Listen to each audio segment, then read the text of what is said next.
नमस्कार, आप देख रहे हैं अनोखी आवाज और मैं हूं आपके साथ अनुष्का।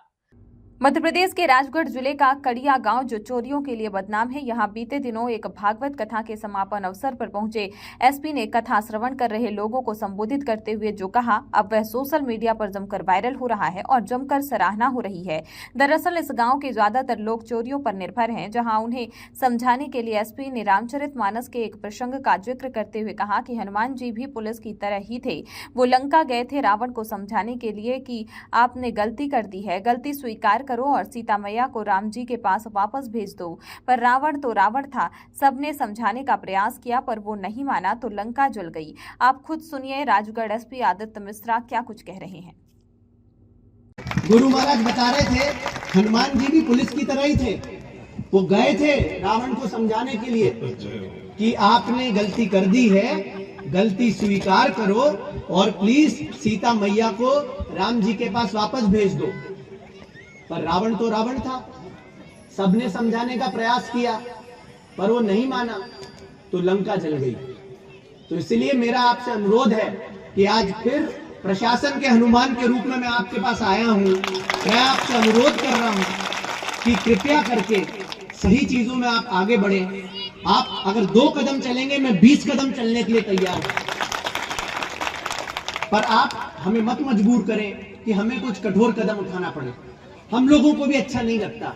हमें भी दिखते हैं छोटे बच्चे, हमें भी दिखती हैं माताएं बहनें जो परेशान होती हैं, फिर बेल के लिए कोर्ट में घूमती रहती हैं, वकीलों के हाथ पैर जोड़ती हैं, अपने गहने गिरवी रखती हैं, उसके बाद बेल कराती हैं।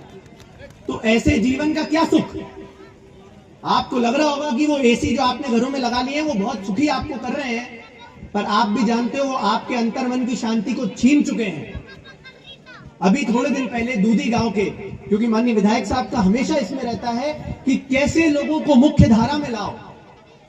इनको लोग चोर कह के इनको कह चुके हैं लोग, पर इनको अगर मुख्य धारा में ले आओगे तो यही चोर इस समाज का मूल निर्धारण करने का काम करेंगे।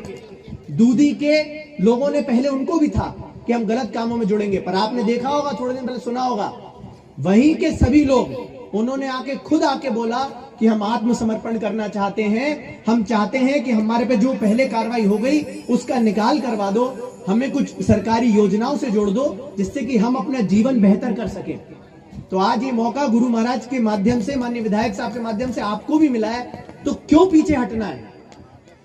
आपको डर है ना कि एक हमेशा लोगों को शंका रहती है कि साहब आप अगर हमने कर दिया, हम आपके सामने आ गए तो हम पे 10 नए केस बना दोगे, हमें फिर इधर भेजोगे उधर भेजोगे।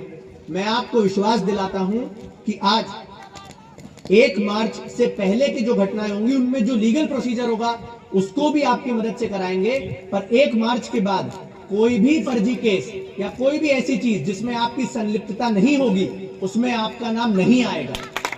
पर आपको यह विश्वास करना पड़ेगा कि आप इस गलत चीजों से दूर हटोगे। हमें आज आप ऐसे देख रहे हो, आपकी फोटोज इतनी अच्छी दिख रही हैं। अमूमन आपकी फोटो सीसीटीवी में आती है दूसरे प्रदेश से, दूसरे देश से, तो हम ढूंढते रहते हैं कि भैया ये बहन किसकी है, ये माता जी किसके घर की है, ये भाई किसके घर में रहता है। तो कभी ऐसा भी हो कि आपकी फोटो अखबार में इस चीज के लिए नहीं आए कि ये 3 किलो सोने के साथ पकड़े गए, इस चीज के लिए आए कि इन्होंने अपने बच्चों को अच्छा पढ़ाकर, और यहाँ के बहुत सारे लोग अच्छा कर रहे हैं यहाँ के। मैं तो बहुत शुक्रगुजार हूं, मुझे लगता है कि जितने भी अभी शासकीय कर्मचारी थे उन्होंने कितना अच्छा प्रयत्न किया कि हम अपने समाज को सुधारेंगे। कोई बात नहीं साहब, हम इस समाज से आते हैं, हमें भी शर्म आती है। हम ऑफिस में जाते हैं तो लोग हमें भी शंका करते हैं, हम पे भी एक बार। इस खबर में फिलहाल इतना ही। अन्य खबरों के लिए देखते रहिए अनोखी आवाज।